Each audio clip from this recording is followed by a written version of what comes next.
We're here today in this residential property where a homeowner has had a flood and brought in a restoration contractor who actually failed to remove all of the water, and because of that it created an environment for mold to grow. And it's very detailed work to clean this volume of mold out of an environment like this with these detailed nooks and crannies. Dry ice blasting, for that reason, is the very best solution that we can present to this homeowner. Mold has to be removed. It can't be cleaned in place, it can't be killed in place. It maintains all its allergenic properties and all its toxins, and so it has to actually be physically removed. The dry ice will help us with that. It'll create that abrasive step that we need to remove it entirely.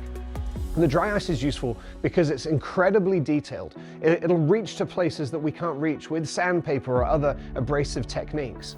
And it does three things primarily that we're looking for.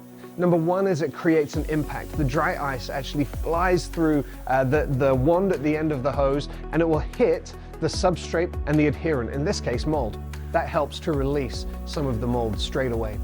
The second thing it does, it makes it very, very cold. It'll embrittle whatever it hits, and that contraction of the mold will actually start to release it from the surface of the wood. And the last thing is the dry ice expands. It'll grow 800 times its original size as it turns from a solid directly to a gas with no liquid state, and it will blow the mold from the surface and cause it to fall to the ground. We'll then be able to clean it up, HEPA back it from the ground. It's a very clean, very detailed way of removing this mold and bringing this home back to what it should be.